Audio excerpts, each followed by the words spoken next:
have just chaired a meeting of the government's emergency committee, and I want to update you with the latest information about the attack. Shortly before 10:10 yesterday evening, the Metropolitan Police received reports that a white van had struck pedestrians on London Bridge. It continued to drive from London Bridge to Borough Market, where 3 terrorists left the van and attacked innocent and unarmed civilians with blades and knives. All 3 were wearing what appeared to be explosive vests, but the police have established that this clothing was fake and worn only to spread panic and fear. As so often in such serious situations, the police responded with great courage and great speed. Armed officers from the Metropolitan Police and the City of London Police arrived at Borough Market within moments and shot and killed the 3 suspects. The terrorists were confronted and shot by armed officers within 8 minutes of the police receiving the first emergency call. 7 people have died as a result of the attack, in addition to the 3 suspects shot dead by the police. 48 people are being treated in several hospitals across London. Many have life-threatening conditions. On behalf of the people of London and on behalf of the whole country, I want to thank and pay tribute to the professionalism and bravery of the police and the emergency services, and the courage of members of the public who defended themselves and others from the attackers. And our thoughts and prayers are with the victims and with their friends, families, and loved ones. This is, as we all know, the 3rd terrorist attack Britain has experienced in the last 3 months. In March, a similar attack took place just around the corner on Westminster Bridge. 2 weeks ago, the Manchester Arena was attacked by a suicide bomber. And now London has been struck once more. And at the same time, the security and intelligence agencies and police have disrupted 5 credible plots since the Westminster attack in March. In terms of their planning and execution, the recent attacks are not connected.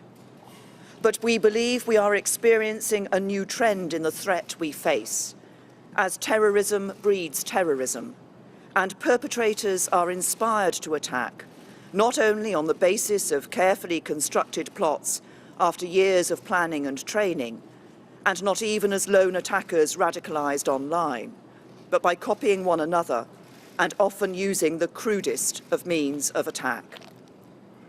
We cannot and must not pretend that things can continue as they are.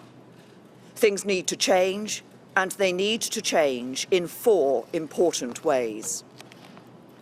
First, while the recent attacks are not connected by common networks, they are connected in one important sense. They are bound together by the single evil ideology of Islamist extremism that preaches hatred, sows division, and promotes sectarianism. It is an ideology that claims our Western values of freedom, democracy, and human rights are incompatible with the religion of Islam. It is an ideology that is a perversion of Islam and a perversion of the truth. Defeating this ideology is one of the great challenges of our time, but it cannot be defeated through military intervention alone. It will not be defeated through the maintenance of a permanent defensive counter-terrorism operation, however skillful its leaders and practitioners. It will only be defeated when we turn people's minds away from this violence and make them understand that our values, pluralistic British values, are superior to anything offered by the preachers and supporters of hate. Second, we cannot allow this ideology the safe space it needs to breed. Yet that is precisely what the internet and the big companies that provide internet-based services provide. We need to work with allied democratic governments to reach international agreements that regulate cyberspace to prevent the spread of extremist and terrorism planning. And we need to do everything we can at home to reduce the risks of extremism online.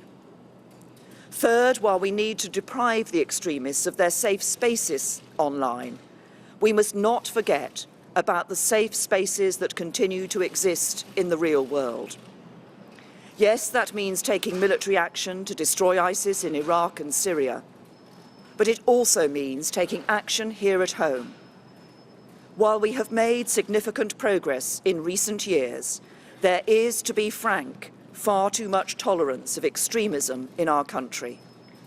So we need to become far more robust in identifying it and stamping it out across the public sector and across society. That will require some difficult and often embarrassing conversations. But the whole of our country needs to come together to take on this extremism. And we need to live our lives not in a series of separated, segregated communities, but as one truly united kingdom. Fourth, we have a robust counter-terrorism strategy that has proved successful over many years. But as the nature of the threat we face becomes more complex, more fragmented, more hidden, especially online, the strategy needs to keep up.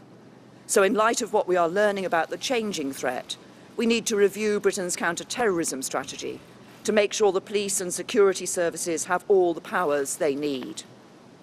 And if we need to increase the length of custodial sentences for terrorism-related offences, even apparently less serious offences, that is what we will do.